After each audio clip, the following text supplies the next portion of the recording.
Ipupunta kasi mamaya dito na once a year yata yan yung mga maintenance, fire alarm, ganun. Tapos dito sa pipe. Ayoko naman madumi, di ba? Kaya siguro niya Pilipina, baka malaman Pinay. Dapat malinis. Ang kalibin yun, nilinisan. Kasi nakakahiya naman, di ba? Ang trabaho nila, mag-check lang ng pipe, hindi tumingin na madudumi. Ganun. Sa bathroom namin, nilinisan ko na kagabi nang naliligo ako. And meron ako today, breast cancer, screening, check-up na naman. Last year, ginawa ko yan. Once a year na ako inaano ng doctor, lalo na nag-30 na ako eh. Parang kaibigan ko Japanese yun din yung suggestion sa akin. Pag mag-30 na daw ako yun. Kasi siya na kung may nakikita ko, hindi magaling. Tapos ko naman breakfast. May kami ng kiwi, kaya may dyan ng kiwi, but I'm cleaning deep there. Ayan. Malinis-linis naman siya kasi maintain ko naman. Malilinisan ko lang siya. Ganun. Yung lumang toothbrush ginagamit. Yung toothbrush ko, sarap. Hanggang sa...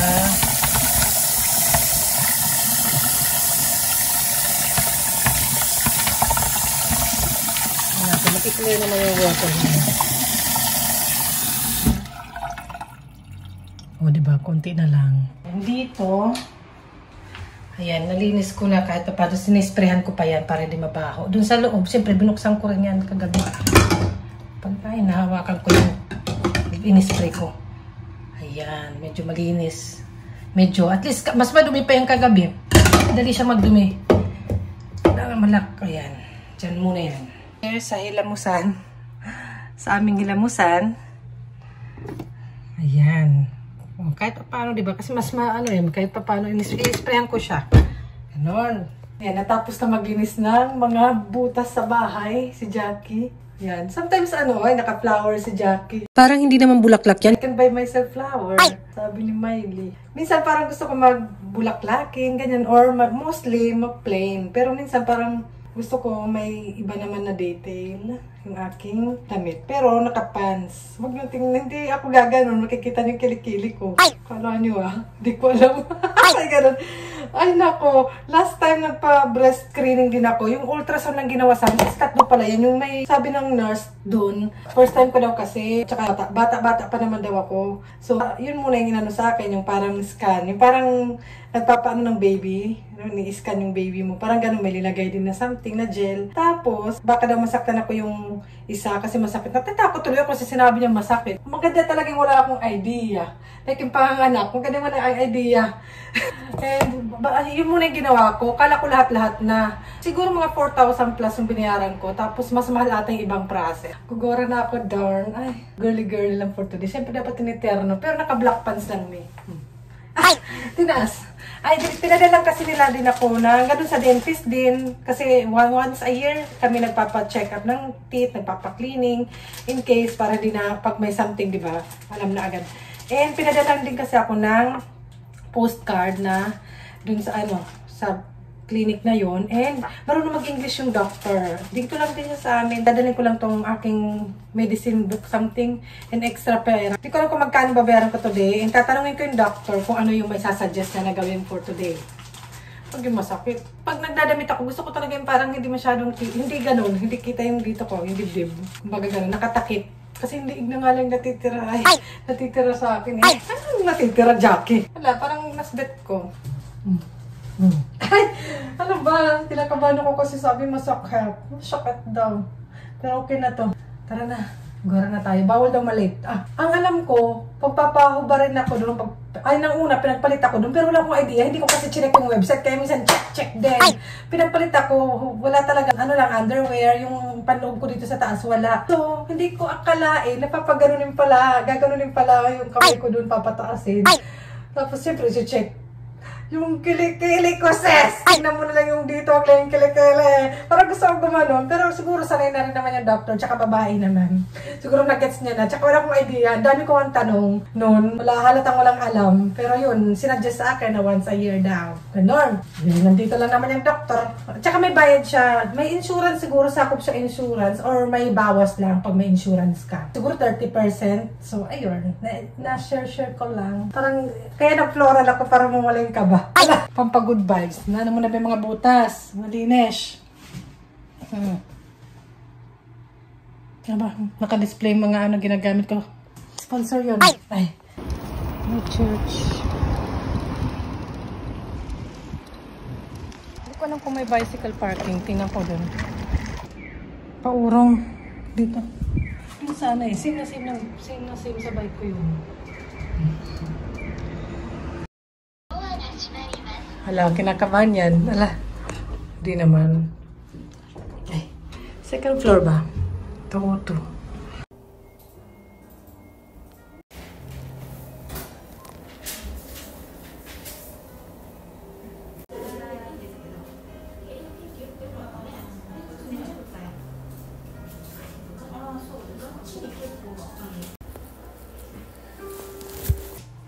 Yes, hello. After a few days, Monday today, siyempre nakita niyo pupusod ako dahil gumura tayo. 9 na. June na pala, nung bilis ng panahon. June 9 na ba? Pusurin lang natin ating hair para hindi nakabuhag-hag. Mukha ko laging hindi nakasuklay. Aba, may dandruff si madam. Mainit na. And yung aking result pala dun sa breast screening, breast check-up ko. Ayun, in-scan lang ako yung parang buntis, diba? Dito. Okay naman yung resulta. And next ko na itatry yung mammogram ba yun? Masakit daw yun eh, konti. Next na lang kasi sabi ng doctor, mga 40 plus years old naman daw yun eh. 30, ano pala naman ako, 34. So, okay pa. Pero kung gusto ko daw mag-ganun, investigate more about yun, pwede ko na daw yung gawin. Pero wag na muna. Natakot ako last time. And 2,000, wala pang 2,000 yun yung binayaran ko. Pinakita ko yung health insurance card ko. Pero, last time, 4,000 yen plus yung binayaran ko. Siguro mga 1,000, 1,000, basta mga 2,000 pesos. Pero nagtataka ako, pinakita ko rin naman yung insurance card ko noon na. Pero yamo na nga eh, tapos na yun eh. Ang importante is okay ang resulta. And syempre every year ko na yun siya gagawin. And ngayon naman, pupunta ako sa post office. Dinaan lang sa pusod. Pawisin ako today. Shiny na. Ayan, pupunta ako sa JP Post na may papadala ko ito. Pumunta kasi ako sa post office, sa JP Post last week. Ayan, may binigay sa akin. May English naman. Ayan, tayo mga Pilipino, marunong naman tayo.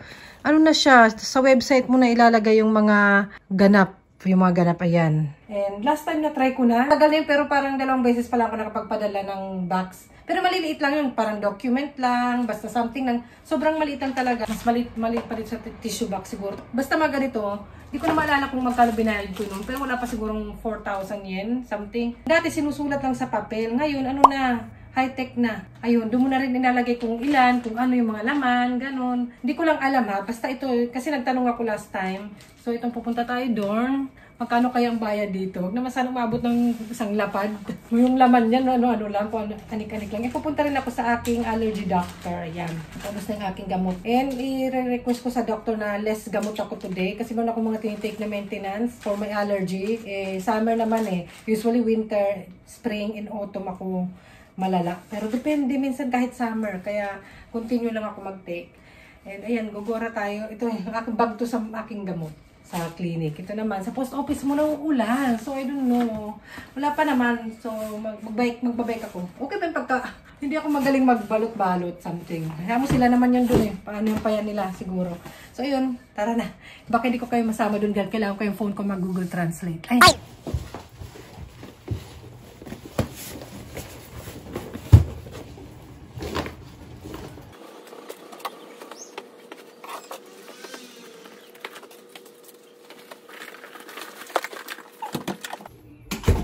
Mahigit 30 minutes din ako dito. Marami pang inedit doon sa finilapan ko online. Pero wala naman naging problem kasi talagang sinulat ko rin kung ano mga laman niya and pinakita ko na lang din yung picture para sure. And helpful and friendly naman yung staff. At ang babayaran ay magkano? Ano ko na-send. Ganun na yung laman niya. Tapos yung binayaran ko ganun. Kaya siguro iba nagpapabox na lang sila. Meron kasi mga service ng mga nagpipicture. May mga service kasi na gano'n na parang isang box tapos pupunuin mo siya. Basta gano'n. Try ko kaya yun sa susunod. Tapos punuin ko siya.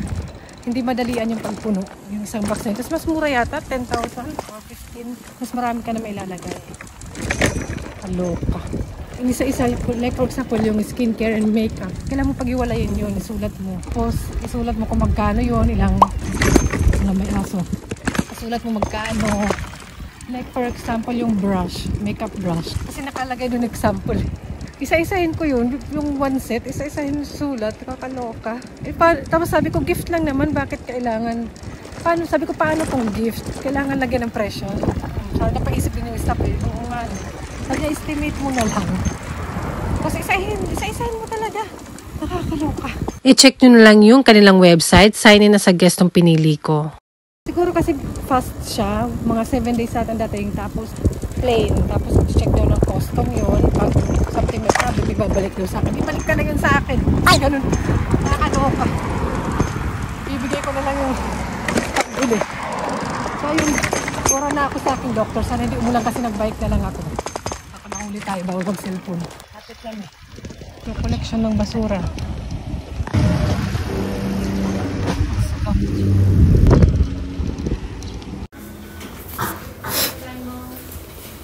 Tapos na. Ay, finally pumayag. Ay, pumayag. Nagsana kasi na sabi ko rin sa doktor na after 4 months na ibalik ko October. Kasi nakakapagod din every month. Pareho lang naman yung gamot. Bigyan mo na lang ako ng gamot. Ganyan kasi dito. Walang over the counter. Lalo na pag ganitong situation. And tapos, nagulat ako. Ako hindi ko alam siya, alam niya.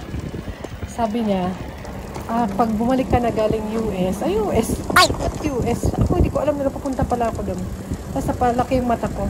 Lumaki mata ko, sabi niya, ay, Amerika. Sabi niya, Amerika.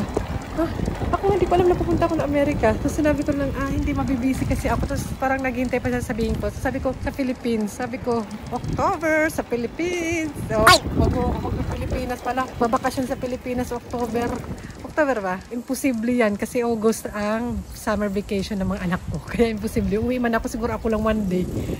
Weekend lang, Sabado, Linggo. Hindi. Sinabi ko lang yun para matapos na yung usapan. So, pinangunahan ako. Hindi ba pwedeng tinatamad ako magbalik-balik lalo na summer noon and magiging rainy days? October na, balik. Kasi wala rin pasok mga anak ko noon eh. Sa August. Malapit na ang summer vacation. So ayun, nakuha ko rin inhaler tsaka eye drop lang aking gamot for today. So finally, hindi ko na rin kaya yung maraming medication lalo na nakakaantok din ng iba. And saan ba tayo pupunta? Baka umulan, cloudy. Dadaan sana ako sa Gyumu, doon kasi maraming mura na gulay and prutas pang breakfast ng mga anak. Sila lang talaga para sa kanila. So tara, daan tayo saglit. Hayaan mo na umulan, mabasa. Tapos ng aking gagawain, mag-stay home. Wala na ba akong gagawin for today? Wala na no? Tara, punta muna tayo dito. Charot. Ukay-ukay muna. Ukay-ukay doon eh. Ano ba yun?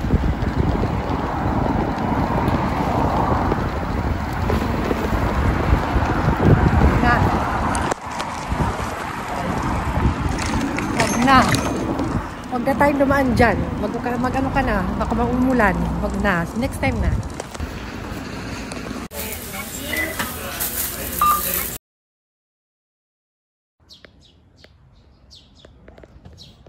Wala na yung flower dyan. Iba naman na flower. May flower yan dyan eh. Ang lalaki. Ang ganda oh. Ang laki. Park tayo. Hala. Wait lang. Uulan na nga eh. Namamig ako. Wala na mga bulaklak dito. Iba-iba na. Ang lalaki niya. Oh. Tignan nyo. Ang laki. Na parang season din ng mga bulaklak eh. Parang prutas. Ang ganda dito oh.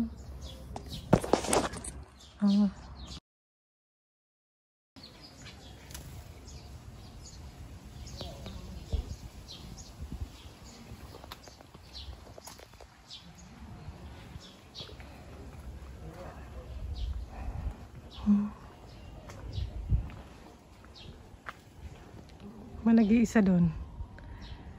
Tara na. Ang ganda. Ang laki, di ba? Mas malaki pa rin siyempre mukha ko. Ay, sinira. Yung maganda yung kulay, nandun nakatago. Wala sumiksik. Tapos na inuod. Ito magaganda yung kulay. Talaga naman. Sumiksik siya dyan.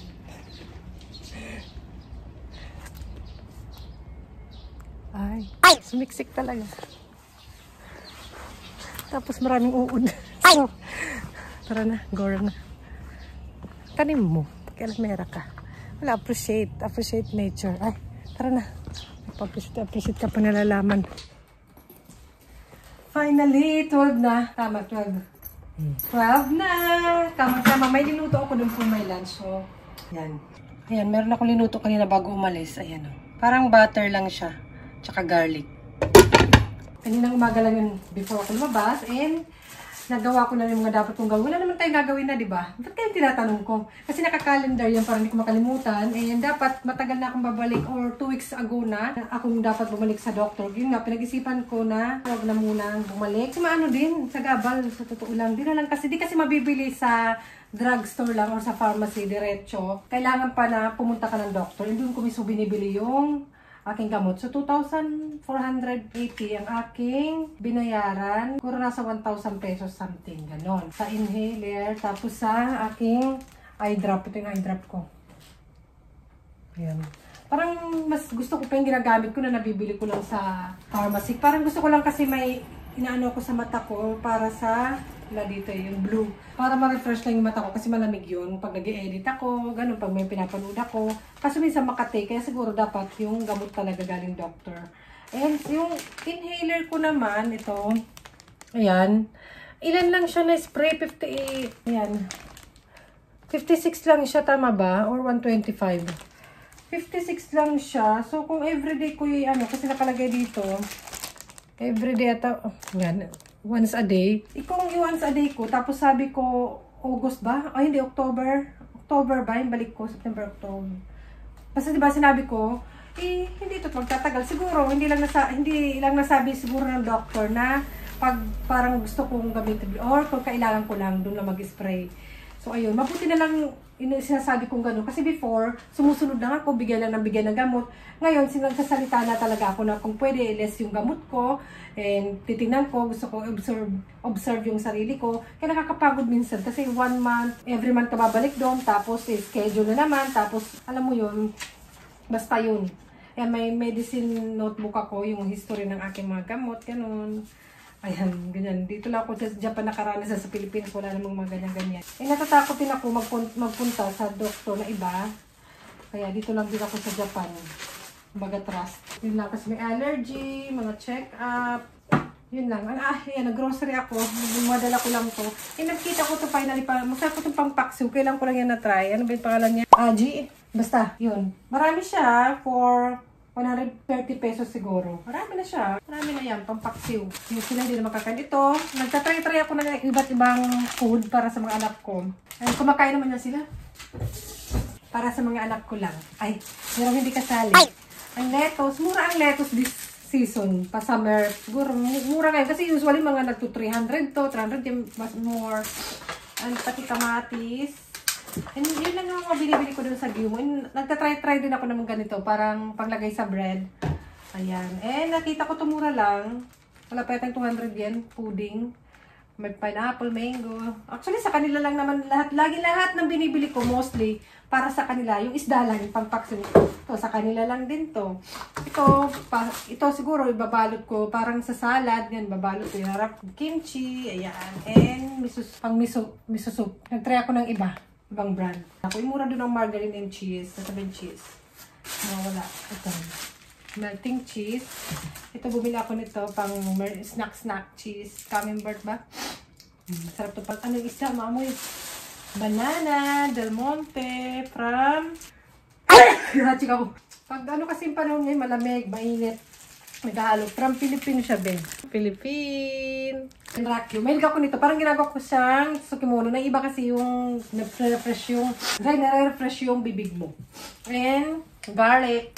And ano ba ito? Sinapay. Pag narenda ng kids. Yun lang. Yun ang namili ko. Everyday, kailangan mamili. Ako basta mga gulay-gulay isda. Yan ang favorite ko. So, yun. So, yan ang ating ganap for today. And kayo ba? Nakapagpa-check up na ba kayo? Pumunta na kayo sa doctor dahil magiging maulan? Pumunta na kayo for today. Or after the ulan. Ay mag-August na rin. Kaya hindi na ako pupunta sa doctor kapag August. Kaya ayoko. Sabi ganun. Before na mag-autumn. Bye-bye na. Sa susunod ulit. Tama ba? Bye!